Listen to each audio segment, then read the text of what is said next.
Hello dear student, welcome back to the second lecture of this video series. In this second lecture also, I'll be covering your education and philosophy. In the last lecture, I've told you about what is education, what is philosophy. Basically, I have told you the basics of philosophy. Philosophy क्या है, उसके कितनी branches हैं. हिंदी में भी मैंने दर्शन के परिप्रेक्ष्य में बताया, दर्शन किस भारतीय दृष्टिकोण में दर्शन का क्या भूमिका है. इन सारी बातों पर हम लोगों ने पिछले लेक्चर में चर्चा की थी. चूंकि दर्शन एक व्यापक शब्द है और एजुकेशन भी एक व्यापक शब्द है, दोनों ही शब्द जो है वो बहुत ही ब्रॉड है, तो अब एक लेक्चर में तो उसको सम अप नहीं कर सकते हैं. तो इसीलिए हम अपने सेकेंड लेक्चर में भी इसको एक बार और समझेंगे. उसके बाद हम मेजर स्कूल ऑफ फिलॉसफी पे जाएंगे. तो सबसे पहले दोबारा से हम एक बार और समझने का प्रयास करेंगे कि कौन कौन से फिलॉसफी के अप्रोचेस हैं. दोबारा से एक बार और हम शिक्षा के बारे में समझेंगे. तो स्टार्ट करते हैं, जिसके तहत दोबारा से हम समझेंगे कि दर्शन क्या है.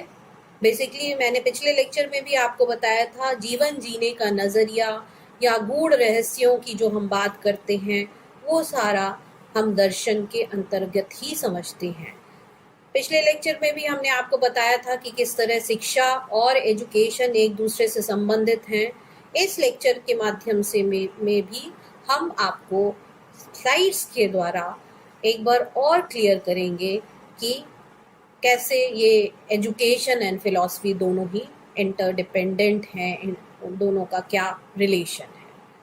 तो I will start. You can see that education without philosophy is blind and philosophy without education is invalid. So by this definition we'll come to know that how they are interlinked with each other, how they are interrelated with each other, that education has also an important role in the field of philosophy, and philosophy has also an important role in the field of education. कि philosophy के कई approaches हैं, like हम इसको कई तरीके से define कर सकते हैं. इस स्लाइड में आपको कई अप्रोचेस दिखेंगे, जैसे 5 अप्रोचेस जो टीटस ने 1964 में दिया था, जिसके तहत इसमें हम स्लाइड में देख सकते हैं कि फिलॉसफी को हम एक personal attitude towards life and universe भी समझ सकते हैं. कैसा पर्सनल एटीट्यूड? आपके जीवन जीने का नजरिया कैसा है, आपके जीवन का क्या दृष्टिकोण है, ये आपका पर्सनल विचार हो गया, ये आपकी एक पर्सनल फिलॉसफी हो गई आपके जीवन के प्रति. साथ ही साथ अगर हम और गूढ़ रहस्यों में जाएंगे, अगर हम यूनिवर्स की बात करेंगे तो यूनिवर्स की कैसे उत्पत्ति हुई, इस विश्व में ये विश्व कैसे आया, या हम इस ब्रह्मांड में कितने और हमारे प्लैनेट्स हैं, इस तरह जो आकाशगंगा है वो कितनी और आकाशगंगा है, इन सब बातों को बारे में हम डिस्कस करते हैं. साथ ही साथ अगर हम देखेंगे second approach, method of reflective thinking and reasoned inquiry, जो ये लाइन है उससे हम और अलग तरीके से फिलॉसफी या हम फिलॉसफी के बारे में सोचते हैं. सेकंड पॉइंट जो है वो है method of reflective thinking and reasoned inquiry. इसके तहत हम देखते हैं कि किस तरीके से हम तार्किक तरीके से हम सोचते हैं, हम लॉजिकली हम कैसे सोचते हैं, हम किस प्रकार एनालिसिस करते हैं. तो ये लॉजिकल रीजनिंग या हम जो हमारे तार्किक विवेचना है, इसको हम रिफ्लेक्टिव थिंकिंग का भी नाम दे सकते हैं. तो ये भी एक हमारे सोच को, हम एक नज़रिए को भी हम फिलॉसफी का नाम दे सकते हैं. Attempt to gain a view of whole, इस पॉइंट से हम ये समझ सकते हैं कि हम किस तरीके से जब हम रीजनिंग करते हैं और हर एक बड़ी चीज़ को हम यूनिट वाइज समझकर एज अ होल किस तरीके से हम चीज़ों को दर्शा सकते हैं. जैसा कि जो फोर्थ पॉइंट है इसमें बता रहा है कि logical analysis of language and clarification, ये भी फिलॉसफी ही कहलाता है। अगर हम किसी भाषा से संबंधित बात करते हैं तो भाषा में जो बातें कही गई हैं उसका क्या अर्थ है, उसकी लॉजिकल एनालिसिस क्या है, उसके द्वारा जब हम किसी बात को क्लैरिफाई करते हैं, उसको हम बताते हैं, तो वो भी एक फिलॉसफी का नज़रिया हो सकता है, वो भी एक फिलोसफिकल एटीट्यूड हो सकता है, लैंग्वेज भी। इसके बाद जो लास्ट अप्रोच है वो है a group of problem as well as theories about the solution of these problem. मतलब जो पांचवा अप्रोच ये कहता है कि अगर हमारे सामने एक समस्याओं का ग्रुप है और उसके अलावा उस समस्याओं को दूर करने के लिए हमने उसको सल्यूशन दिया, उन प्रॉब्लम्स का सल्यूशन दिया, तो वो एक थ्योरीज के रूप में हमारे सामने आ सकता है, और जो वो प्रॉब्लम का सल्यूशन होगा वो भी एक फिलोसफिकल अप्रोच कही जा सकती है। इस तरीके से हमने देखा कि टीटस ने 1964 में जो 5 अप्रोचेस दिए थे वो हमने यहाँ पे एक्सप्लेन किए स्लाइड में। अब हम हिंदी में दर्शन को समझेंगे एक बार फिर कि हिंदी में हम कैसे दर्शन को समझा सकते हैं, या भारतीय दृष्टिकोण में हम दर्शन को कैसे समझ सकते हैं। चूंकि दर्शन जो है वो दृश्य धातु से निकला हुआ है, और दृश्य का मतलब होता है जिसके द्वारा देखा जाए।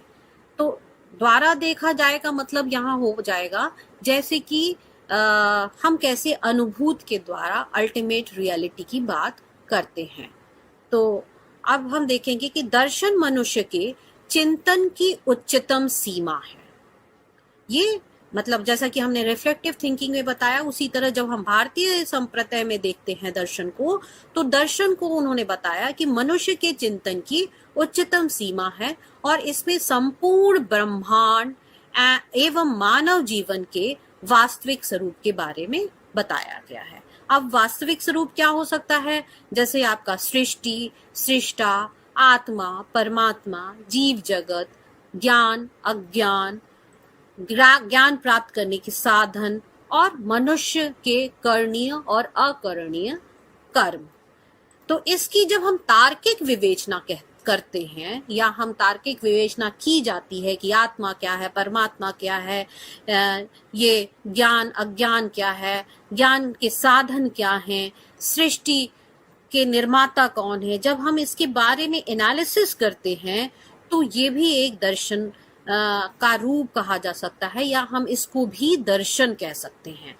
चूंकि भारत में दर्शन को एक गुरु स्थली के रूप में भारत को माना जाता है, तो भारत में दर्शन के बारे में बहुत सी बातें कही गई हैं, या हम कह सकते हैं दर्शन में इतनी बातें हैं जिसको हम विस्तार पूर्वक अगर बताएंगे तो बहुत टाइम लग जाएगा। इसलिए मैं शॉर्ट में ही आपको बताना चाहूंगी कि किस तरीके से भारतीय दृष्टिकोण में हम दर्शन को समझा सकते हैं, या भारतीय दृष्टिकोण के तहत हम दर्शन के शब्द को कैसे समझ सकते हैं।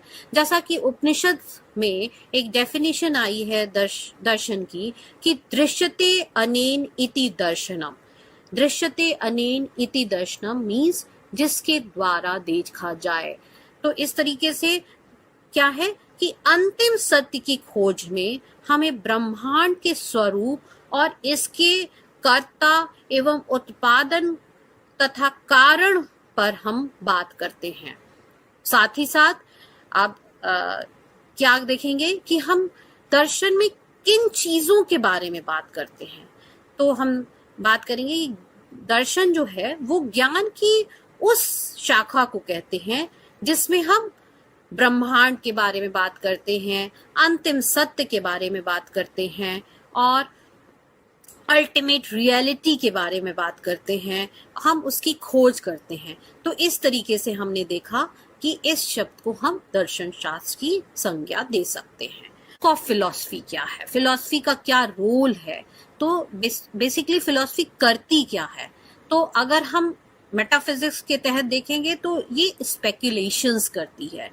स्पेकुलेशंस मतलब एम्प्लॉयड इन मेटाफिजिकल इंक्वायरीज, जो प्रकृति से परे जो बातें हैं, जो गूढ़ रहस्य हैं, उनके बारे में फिलॉसफी के द्वारा स्पेकुलेशन किया जाता है कि ये ब्रह्मांड जो है वो कैसे उत्पन्न हुआ, इस ब्रह्मांड की उत्पत्ति कैसे हुई, एक दूसरी दुनिया है जिसको ईश्वर चलाता है। तो ये सब एक स्पेकुलेशंस हैं।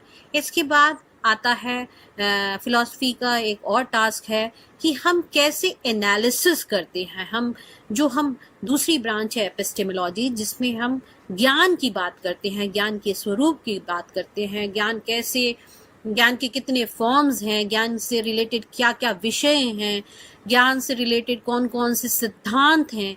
तो इन बातों को इन बातें जो निकल के आती हैं वो कैसे निकलती हैं, जब हम लॉजिकल रीजनिंग करते हैं, एनालिसिस करते हैं किसी चीज की, तो वो एपिस्टेमोलॉजी का पार्ट होता है। और ये भी क्या है, ये भी फिलॉसफी का एक टास्क है, ये भी फिलॉसफी के थ्रू ही हम समझ सकते हैं। उसके बाद फिलॉसफी का एक तीसरा टास्क है कि प्रेस्क्रिप्शन मतलब एक्सियोलॉजी मीन्स मूल्य मीमांसा के तहत जो नीति शास्त्र है, क्या एथिक्स होने चाहिए, क्या रूल रेगुलेशन होने चाहिए, क्या सही है क्या गलत है, इन सब बातों पे जब हम बात करेंगे तो वो एक्सियोलॉजी के तहत आएगा। अब ये जो फ्लो चार्ट दिख रहा है, इससे आपको और क्लियर हो जाएगा कि फिलॉसफी क्या है, उसके कितनी ब्रांचेस हैं, अलग अलग ब्रांचेस के क्या क्या रोल हैं। इसको एक बार और हम लोग समझेंगे, क्योंकि शायद मुझे लगता है कि आप पहली बार बीएड में फिलॉसफी एज अ सब्जेक्ट पढ़ रहे होंगे, तो फिलॉसफी शुरू में तो थोड़ा टफ लगता है, बाद में बहुत इंटरेस्टिंग हो जाती है ये सब्जेक्ट, क्योंकि अगर आपने इसके बेसिक्स को समझ लिया तो ये शायद सबसे इंटरेस्टिंग सब्जेक्ट होता है। तो हमने पहले भी बताया था कि फिलॉसफी जो है वो 3 पार्ट्स में, उसकी फिलॉसफी की 3 ब्रांचेस हैं, मेटाफिजिक्स, एपिस्टेमोलॉजी और एक्सियोलॉजी। तो मेटाफिजिक्स के तहत हमने देखा हम अल्टीमेट रियलिटी की बात करते हैं, ब्रह्मांड की बात करते हैं, और इसके द्वारा मेटाफिजिक्स के द्वारा हम स्पेकुलेशंस करते हैं।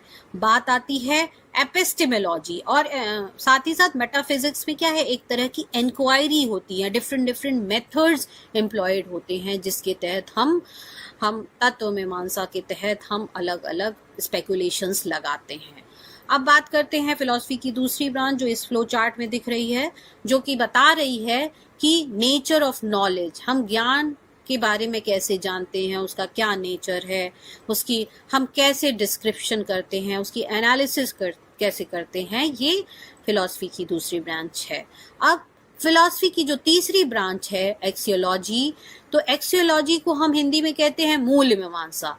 तो मूल्य क्या है, मूल्य का स्वरूप कैसा है, मूल्य कैसे आते हैं, उसके बारे में जो अब हम चिंतन करते हैं, मूल्य का कैसी प्रकृति होनी चाहिए, तो ये सारी चीजें एक्सियोलॉजी में आ गई। और एक्सियोलॉजी भी हम उसके भी 2 पार्ट हैं, जिसको हम एथिक्स और एस्थेटिक की बात, 2 ब्रांचेस हैं। एथिक्स के तहत हम देखेंगे कि क्या हमारे नीति निर्देश होने चाहिए, हमारे लिए क्या सही है क्या गलत है। अगर एक एग्जाम्पल देंगे एथिक्स से रिलेटेड, तो हमने एक एग्जाम्पल आपके सामने रखेंगे कि अगर क्लास में पढ़ाते वक्त आपने देखा कि कोई अगर टीचर पढ़ा रहा है और स्टूडेंट सो जाता है, तो एथिकली वो गलत है। अगर वो बच्चा अपने घर में सोता है तो इट्स नॉर्मल, लेकिन अगर कोई टीचर क्लास ले रहा है और उसके बावजूद वो सो रहा है, तो वो वैल्यूज के अकॉर्डिंग, वो एक्सियोलॉजी के अकॉर्डिंग वो गलत है। तो एथिक्स क्या है, हमें सही और गलत के बारे में प्रामाणिकता देता है। एथिक्स के तहत हम ये जान पाते हैं कि समाज में क्या रूल रेगुलेशन होने चाहिए, कैसे हमें रहना है, क्या सही है क्या गलत है, क्या सुंदर है क्या नहीं सुंदर है। और एस्थेटिक क्या है कि वैल्यूज से रिलेटेड, कि इस ब्रह्मांड में इतनी सुंदर सुंदर चीज़ें हैं, उसको हमें बना के रखना है। उस सौंदर्य अनुभूति से रिलेटेड जो चीज़ें होती हैं, वो फिलॉसफी की 3rd ब्रांच मूल मीमांसा के तहत, एक्सियोलॉजी के तहत, जो उसका एक्सियोलॉजी का जो ब्रांच है एस्थेटिक्स या सौंदर्य मूल मीमांसा, उसके तहत जो हम सौंदर्य से रिलेटेड बातें करते हैं वो एक्सियोलॉजी के तहत या एस्थेटिक्स के तहत आ जाएगी। तो इस तरीके से हमने देखा कि एक्सियोलॉजी ये तय करती है कि क्या स्टैंडर्ड होने चाहिए एथिक्स के और क्या एस्थेटिक्स के स्टैंडर्ड होने चाहिए, वो प्रेस्क्राइब करती है। तो इस तरीके से हमने फिलॉसफी को समझा इस फ्लो चार्ट के थ्रू। अब क्या स्कोप है, वही सेम चीज़ें हैं जो हमने पहले बताई कि मेटाफिजिक्स में हम स्पिरिचुअलिज्म की बात करते हैं, एपिस्टेमोलॉजी में हम सोर्सेज ऑफ नॉलेज की बात करते हैं, किस नॉलेज का क्या सोर्स है, क्या स्रोत है, कितने तरह की नॉलेज होती है, और एपिस्टेमोलॉजी हमें डिफरेंट थ्योरीज देती है। इसके बाद हम एक्सियोलॉजी के तहत, जब हम फिलॉसफी का जो थर्ड ब्रांच है उसके तहत हम देखेंगे कि वैल्यूज़ क्या हैं, वैल्यूज़ की कितनी थ्योरीज हैं और वैल्यूज़ को हम किस तरीके से हम डिवाइड कर सकते हैं एथिक्स और एस्थेटिक्स के अंतर्गत। अब बात आती है कि हम फिलॉसफी क्यों पढ़ रहे हैं बीएड में। बीएड को हम बीएड जब आप आएंगे करने के लिए तो आप जिस डिपार्टमेंट में एंटर करेंगे उसका नाम है डिपार्टमेंट ऑफ एजुकेशन या स्कूल ऑफ एजुकेशन। तो एजुकेशन शब्द से आप पूरे साल परिचित होते रहेंगे। तो ऐसे एजुकेशन जो इस स्लाइड में दिख रही है इसको तो हम आपको एक्सप्लेन करेंगे। जनरल आपके दिमाग में शिक्षा का मतलब बेसिकली यही होता है, शिक्षित होने से।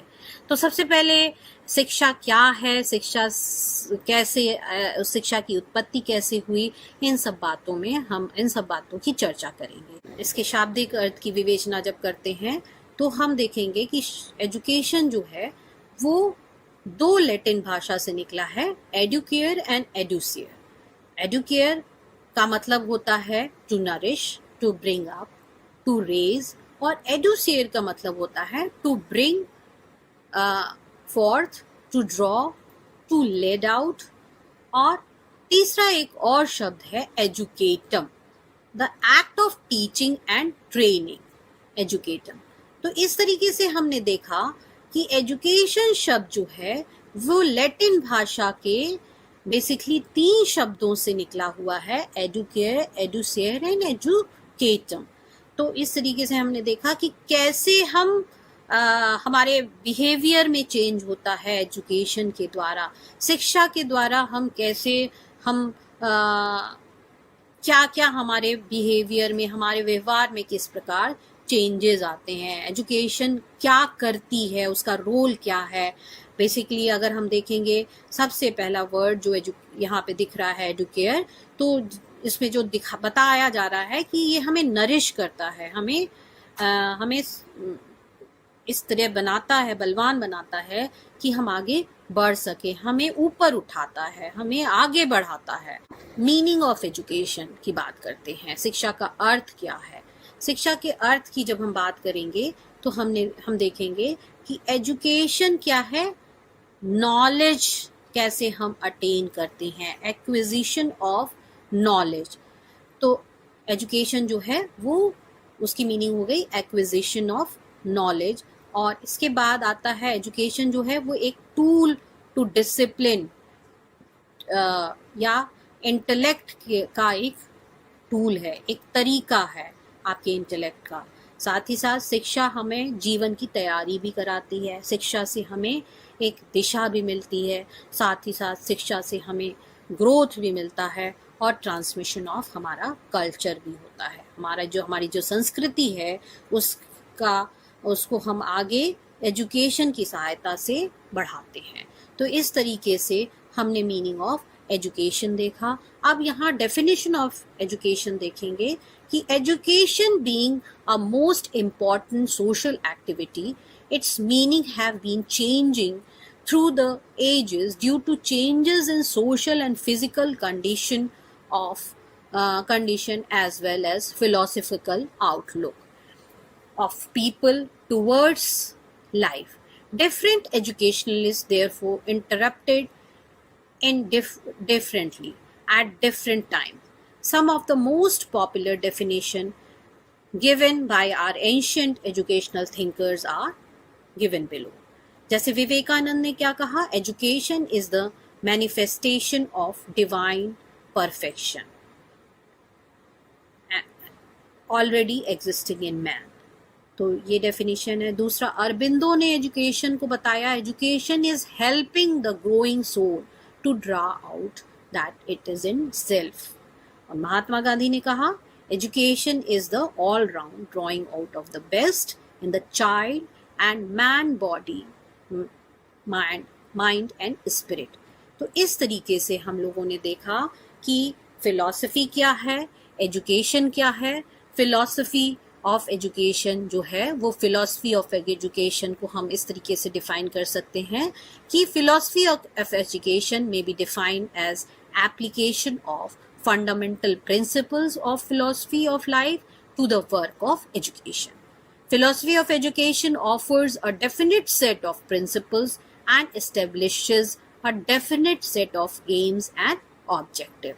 तो इस तरीके से अगर हम जो फिलॉसफी की या फिलॉसफिकल फाउंडेशन जो आपका पेपर है उस सेकेंड यूनिट, अगर हम मेजर स्कूल ऑफ फिलॉसफीज अगर हमें पढ़ना है तो हमने इस वीडियो लेक्चर के थ्रू जाना कि फिलॉसफी क्या है, उसके क्या क्या ब्रांचेस हैं, एजुकेशन किस तरह, एजुकेशन क्या है, वो कैसे, उसका क्या रोल है।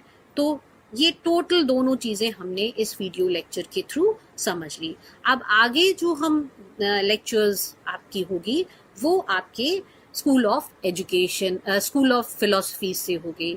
मतलब कि जो दर्शन के जो अलग अलग संप्रदाय हैं, लाइक आपका आइडियलिज्म या नेचुरलिज्म या रियलिज्म, प्रैग्मेटिज्म या एग्जिस्टेंशियलिज्म, ये सारे आपके मेजर स्कूल ऑफ फिलॉसफी है। और आपके सेकेंड यूनिट में भी आपके यही मेजर स्कूल ऑफ फिलॉसफी है जिसको आपको इस यूनिट में पढ़ना है। Know that how philosophy and education are interrelated with each other, how their interdependence.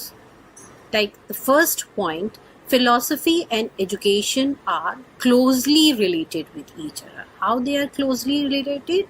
That if we see that the definition of Ross, that philosophy and education are the two sides of the same coin. हम third point पे आएंगे, that it is the application of philosophy to study of the problems of education that is known as philosophy of education.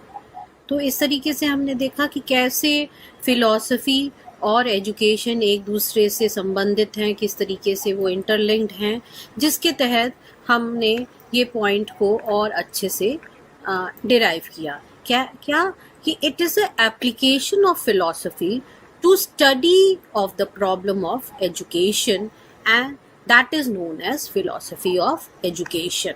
जैसा कि मैंने पहले ही बताया था अभी थोड़ी देर पहले, रॉस की डेफिनेशन दोबारा इस स्लाइड में फिर से दिखाई दे रही है कि philosophy and education are like the two sides of the same coin, presenting different views of the same thing and that one is implied by other. तो ये डेफिनेशन भी दोबारा से हमें सिद्ध करती है कि दोनों ही चीज़ें एक दूसरे से कितनी प्रभावित हैं, कि दोनों ही फिलॉसफी और शिक्षा एक दूसरे पे कितने इंटरडिपेंडेंट है, डिपेंडेंट हैं। अब बात आती है कि फिलॉसफी और एजुकेशन किस तरीके से इंटरलिंक्ड है, जिसमें अब हम फिलॉसफी की बात करेंगे।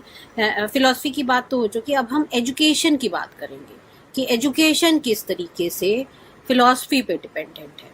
Education is the strongest instrument for the realisation of the ideals.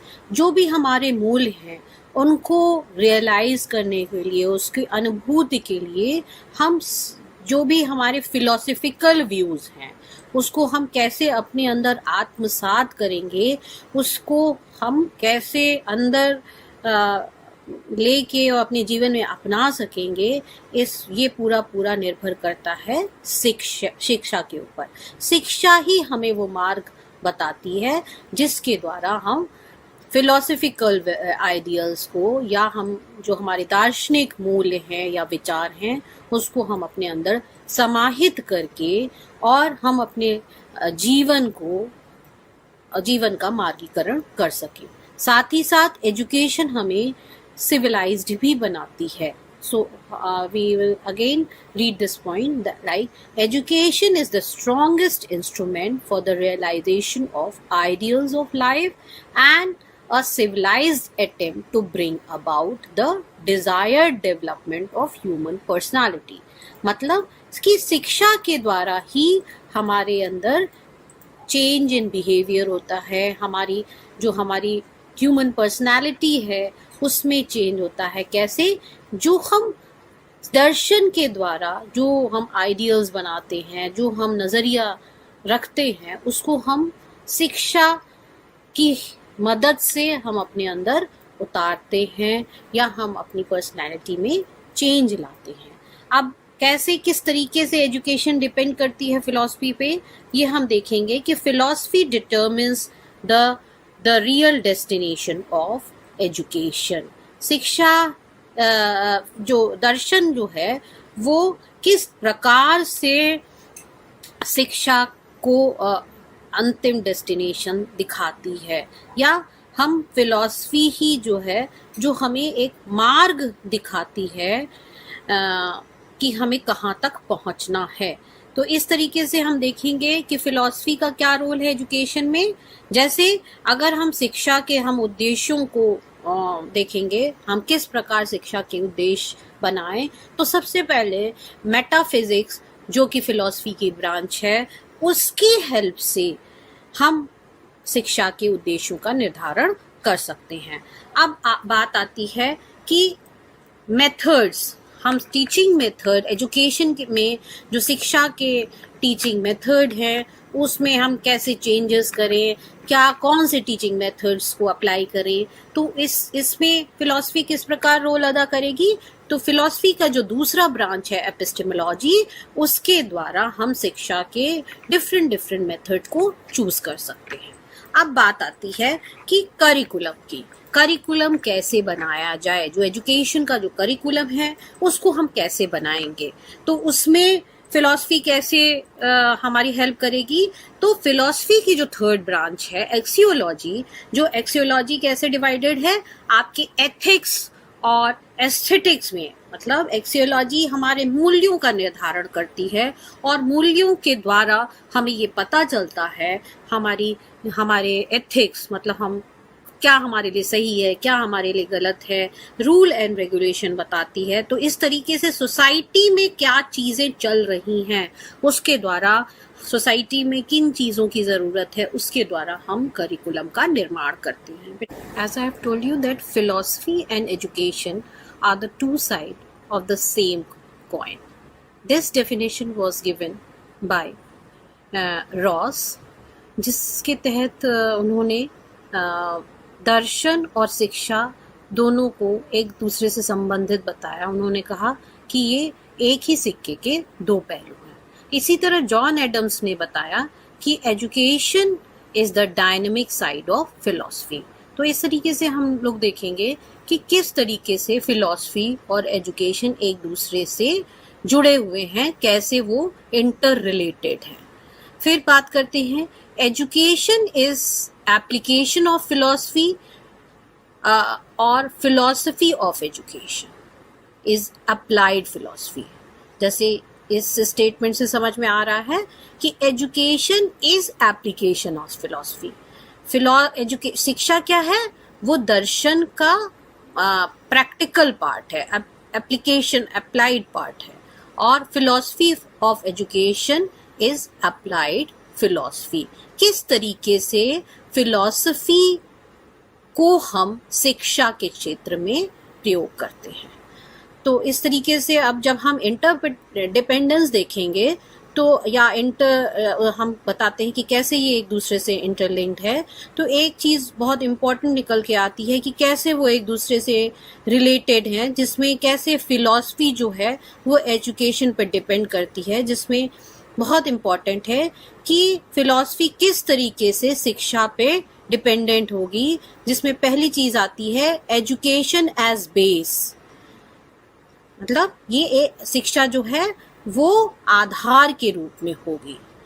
तो इस तरह हम समझेंगे कि दर्शन कैसे शिक्षा पे डिपेंडेंट है, क्योंकि शिक्षा जो है वो एक आधार है। क्योंकि शिक्षा क्या करती है, वो ट्रांसमीटर है और प्रोपोगेटर है। जो भी फिलॉसफी के द्वारा जितने भी रहस्य हम जानते हैं, जो भी हमारी थ्योरीज निकल के आती हैं, जो भी ज्ञान हमें फिलॉसफी के द्वारा मिलता है, जो भी दार्शनिक हमें ज्ञान देते हैं, उसका ट्रांसमिशन कैसे होता है, उसका प्रोपगेशन सोसाइटी में कैसे होता है, थ्रू एजुकेशन या शिक्षा के थ्रू उसका प्रोपगेशन होता है। Education as a form given, शिक्षा एक फॉर्म है जो कि दी जाती है। इसके बाद एजुकेशन एज एक्वेंटर, शिक्षा जो है वो एक्वेंटर के रूप में आती है। साथ ही साथ शिक्षा एज टेस्टर और एजुकेशन एज प्रोड्यूसर, शिक्षा जो है वो प्रोड्यूसर भी है। तो इस तरीके से हम लोगों ने देखा कि फिलॉसफी जो है और एजुकेशन कैसे एक दूसरे से संबंधित है। अब सेकेंड लास्ट पॉइंट इसमें जो है वो है, this indicate the fact that the plant of education draw its nourishment from the soil of philosophy। अगर हम शिक्षा को एक पौधे के समान मानेंगे तो शिक्षा जो है अपना नरिशमेंट कैसे लेती है, दर्शन की सॉइल से, दर्शन की मिट्टी से अपना नरिशमेंट शिक्षा जो है वो एक पौधे के रूप में लेगी और वो फले फूलेगी। तो हमने देखा कि कितना एक दूसरे से वो इंटरलिंक्ड है, कैसे वो एक दूसरे पे डिपेंडेंट है। अब लास्ट पॉइंट है, philosophy answers all the ultimate questions of education. जितने भी तरह के शिक्षा में प्रश्न उठते हैं या शिक्षा में जितनी भी तरह की समस्याएं आती हैं, उन समस्याओं का निदान दर्शन करती है। तो हम इस सीरीज में हमने आपको फिलॉसफी एंड एजुकेशन कैसे एक दूसरे से इंटरडिपेंडेंट है, इसको हमने क्लियर कर दिया। बिफोर स्टार्टिंग आइडियलिज्म, या जो हमारी जो सेकेंड यूनिट है जिसमें हमको मेजर स्कूल ऑफ फिलॉसफीज पढ़नी है, उसको स्टार्ट करने से पहले हमने आपके कंसेप्ट को, मतलब क्या शिक्षा है, दर्शन क्या है, शिक्षा और दर्शन कैसे एक दूसरे से संबंधित हैं, ये आपका बेस। जैसा कि आप लोग अभी तक जो चर्चा हुई है एजुकेशन और फिलॉसफी के बारे में, अभी तक फर्स्ट लेक्चर और सेकंड लेक्चर जो आधी से ज़्यादा हो चुकी है, उसमें अब आप लोगों का जो बेसिक्स है, जो फंडामेंटल्स है एजुकेशन के बारे में, साथ ही साथ दर्शन के बारे में या फिलॉसफी के बारे में, अब तक आप लोगों को मेरे ख्याल से करीब आप लोगों को उसके बेसिक समझ में आ गए होंगे। अब हम लोग जो हमारी बेसिकली जो हमारी यूनिट है मेजर स्कूल ऑफ फिलॉसफी, उसको हम लोग समझेंगे कि कैसे उसको पढ़ना है। मेजर स्कूल ऑफ फिलॉसफी आपके बेसिकली 5 हैं। पहला है आपका आइडियलिज्म, दूसरा है आपका नेचुरलिज्म, तीसरा है आपका रियलिज्म, चौथा है आपका प्रैग्मेटिज्म और पांचवा है आपका एग्जिस्टेंशियलिज्म। ये पांचों स्कूल है फिलॉसफी की, या हम कह सकते हैं ये पांचों जो है वो मेजर स्कूल ऑफ फिलॉसफी है, जिसको हमें एक एक करके पढ़ना है। और किसके थ्रू पढ़ना है, इन फिलॉसफीज के पहले प्रिंसिपल्स को समझना होगा और इन फिलॉसफीज के प्रिंसिपल्स को हम फिर एजुकेशन में रख कर देखेंगे। बेसिकली आप लोग समझ रहे होंगे कि बार बार मैम स्कूल ऑफ फिलॉसफी की बात करती हैं, इसका क्या रोल है। इसका रोल यही है कि जब आप डिफरेंट फिलॉसफीज को जब आप पढ़ेंगे, अभी तक तो हम लोगों ने केवल क्या समझा था, दर्शन समझा था, एजुकेशन समझा था। अब हम दर्शन के जो अलग अलग विचारधाराएं हैं, मीन्स अलग अलग दार्शनिकों ने एक पर्टिकुलर चीज पे जो बात कही, एक पर्टिकुलर सब्जेक्ट ओरिएंटेड जब बात की गई, मतलब कई दार्शनिकों ने एक ही बात पर जब अपनी बात को एम्फेसाइज किया तो विभिन्न दार्शनिकों की एक विचारधारा बन गई। तो उस विचारधारा को हम एक स्कूल ऑफ फिलॉसफी के अंतर्गत डालते हैं। लाइक आइडियलिज्म जो एक विचारधारा है, उस विचारधारा में हम आत्मा, परमात्मा या हम स्पिरिचुअल वर्ल्ड या आध्यात्म की बात करते हैं, आदर्शों और मूल्यों की बात करते हैं, उसमें दो जगत की बात करते हैं। तो इस तरह की विचारधारा के जितने भी दार्शनिक होंगे वो आइडियलिज्म के अंतर्गत आएंगे या आदर्शवादी विचारधारा के लोग होंगे। तो ये एक मेजर स्कूल ऑफ फिलॉसफी हो गई। इसी तरह दूसरी स्कूल ऑफ फिलॉसफी आपकी आती है नेचुरलिज्म। नेचुरलिज्म जिसको हम प्रकृतिवाद कहते हैं। प्रकृतिवाद के अंतर्गत जितने भी दार्शनिक आएंगे जिन्होंने उन दार्शनिकों की विचारधारा को हम लोग समझेंगे एक सिद्धांत के रूप में।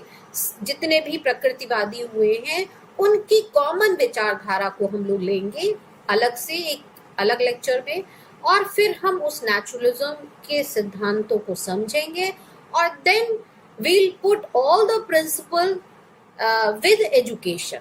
मतलब हम हर एक मेजर स्कूल ऑफ फिलॉसफी को एजुकेशन के साथ रख कर पढ़ेंगे और देन हम समझेंगे कि उस फिलॉसफी का एजुकेशन में क्या नजरिया है।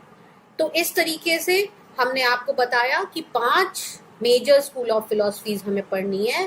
पहली फिलॉसफी है आपकी आइडियलिज्म। एक ब्रीफ डिस्क्रिप्शन में दे देती हूँ 5 स्कूल ऑफ फिलॉसफीज क्या हैं। इनको हम ब्रीफली थोड़ा समझ लेंगे कि हम कैसे उसको अलग अलग लेक्चर्स के फॉर्म में हमको समझना है क्या है अलग अलग स्कूल ऑफ फिलॉसफी। तो सबसे पहले जो 5 स्कूल ऑफ फिलॉसफीज हैं उसमें सबसे पहले हम बात करेंगे आइडियलिज्म की। आइडियलिज्म जो है वो मूल्यों और आदर्शों की बात करता है, आध्यात्मिक जगत की बात करता है, और उसमें हम क्या है शिक्षा के उद्देश्य, आदर्शवाद के अनुसार कैसा करिकुलम होना चाहिए, कैसा टीचिंग मेथड्स होने चाहिए, कैसा रोल ऑफ टीचर होना चाहिए। ये सारे कंट्रीब्यूशन को हम एजुकेशन में डालकर समझेंगे। अब सेकेंड स्कूल ऑफ फिलॉसफी क्या है? नेचुरलिज्म। नेचुरलिज्म जो है वो एक मटेरियलिस्टिक फिलॉसफी है, एक भौतिकवादी फिलॉसफी है, जिसके तहत वो केवल एक ही भौतिक जगत की बात करता है जो जगत पदार्थ से बना हुआ है। और पहली बार नेचुरलिज्म में चाइल्ड साइकोलॉजी की बात की गई। रूसो जो थे वो सबसे पहले प्रोपेगेटर हुए हैं नेचुरलिज्म या प्रकृतिवादी शिक्षा के, या हम कह सकते हैं प्रकृतिवादी शिक्षा थी वो एक तरह से आदर्शवादी शिक्षा के विरोध में आई। तो ये एक स्कूल ऑफ फिलॉसफी है जिसको फिर एजुकेशन के जितने भी एस्पेक्ट हैं उसमें डाल के हम लोग देखेंगे, कंपैरेटिव स्टडी करेंगे। इसके बाद थर्ड फिलॉसफी आती है आपकी रियलिज्म की। रियलिज्म जो फिलॉसफी है वो भी मैटेरियलिस्टिक फिलॉसफी है, वो भी द्रव्य जो मतलब सेंसेस को ज़्यादा महत्व देती है। वो कहती है कि ये इस रियलिज्म जो जिसको हम यथार्थवाद कहते हैं, यथार्थवाद के अनुसार बेसिकली ये कहा गया है कि जो हमारी ज्ञानेंद्रियां हैं वो ज्ञान के द्वार हैं। मीन्स जो भी कुछ हम ज्ञानेंद्रियों के द्वारा अनुभव करेंगे, जैसा भी ज्ञान होगा वही सत्य होगा। मीन्स जो कुछ हम छू कर महसूस करेंगे, जो चीजें हमें दिखाई देंगी वही सत्य है। इसी सिद्धांत पे ये दर्शन है और इन्हीं सिद्धांतों को लेकर हम फिर एजुकेशन के सारे एस्पेक्ट को देखेंगे और फिर जब हम इस फिलॉसफी को हम एजुकेशन के संदर्भ में देखेंगे तो ये रियलिस्टिक फिलॉसफी हो गई। इसके बाद आती है आपकी फोर्थ फिलॉसफी जिसको हम प्रैग्मेटिज्म कहेंगे या प्रयोजनवाद कहेंगे। ये एक मॉडर्न फिलॉसफी है जो कि अमेरिका में इसका विकास हुआ। इसके जो लेटेस्ट प्रोपेगेटर या मेन प्रोपेगेटर जो माने गए हैं वो जॉन डीवी। वैसे तो उसके प्रोपेगेटर्स और भी बहुत हैं, लेकिन सबसे ज़्यादा काम जो है वो जॉन डीवी और किलपैट्रिक ने किया था और उन्होंने इस दर्शन का बेसिक सिद्धांत यही है कि हमको बेवजह वो कार्य नहीं करने चाहिए जो हमारे लिए ज़रूरी नहीं है। तो हमें बेसिकली वही कार्य करने हैं जो हमारे जीवन के लिए उपयोगी सिद्ध हो, जो यूटिलिटी भरे हो, जो हमको कोई काम आए, ऐसे ही कार्यों को हमें करना है। तो ये बेसिकली एक मॉडर्न फिलॉसफी है जिसके तहत अब हम इसको again will put in the frame of education and we'll discuss the different aspect of education with pragmatism. So ये एक फोर्थ फिलॉसफी हो गई जिसको हमें आपको सेकेंड यूनिट में ही पढ़ना है। And the last philosophy is existentialism. Existentialism बिल्कुल यंगेस्ट फिलॉसफी है जो इस बात को बताती है कि हर व्यक्ति का अपना अस्तित्व है, उसके अस्तित्व को हम नकार नहीं सकते। हर व्यक्ति की अपनी फ्रीडम है, अपनी चॉइस है।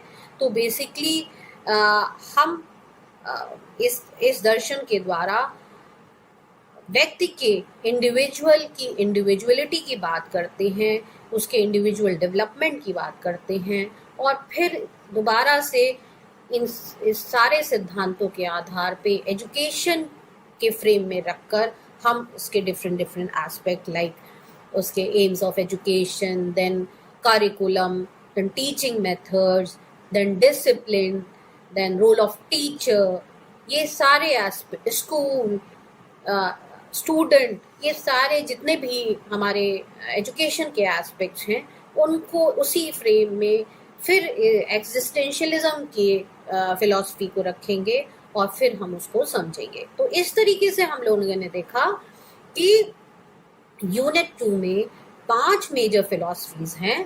पहली फिलॉसफी है आपकी आइडियलिज्म, दूसरी फिलॉसफी है आपकी नेचुरलिज्म, तीसरी फिलॉसफी आपकी रियलिज्म है, चौथी जो है वो प्रैग्मेटिज्म और पांचवी जो है वो आपकी एग्जिस्टेंशियलिज्म है। तो इस तरीके से हम लोगों ने आपके 2 लेक्चर सीरीज में, पहले लेक्चर में हमने बेसिक्स आपको बताया, what is philosophy, what are the branches of philosophy, philosophy हम क्यों पढ़ते हैं, बीएड में उसका क्या रोल है। फिर सेकेंड लेक्चर में अगेन मैंने स्लाइड के थ्रू आपको दोबारा से एक बार और क्लियर किया, क्योंकि फिलॉसफी एक बार में नहीं समझ में आती है। जब आप मेरे लेक्चर सीरीज देखेंगे, 2 बार 3 बार देखेंगे, 2 बार 3 बार अपने बुक्स को पढ़ेंगे, तब जाके आपको फिलॉसफी या दर्शन का कंसेप्ट क्लियर हो पाएगा। और उसके बाद जब आप स्कूल ऑफ फिलॉसफीज में जाएंगे तब और क्लियर हो पाएगा। इसीलिए मैंने आपको सेकेंड लेक्चर में भी दोबारा आपको दर्शन और फिलॉसफी के बेसिक्स को समझाया और एक ब्रीफ इंट्रोडक्शन भी दे दिया कि मेजर स्कूल ऑफ फिलॉसफी क्या है, बेसिकली आइडियलिज्म क्या है, नेचुरलिज्म क्या है, रियलिज्म क्या है, प्रैग्मेटिज्म क्या है या एग्जिस्टेंशियलिज्म क्या है। तो मैं उम्मीद करती हूँ कि ब्रीफ में आप मेजर स्कूल ऑफ फिलॉसफीज समझ पाए होंगे।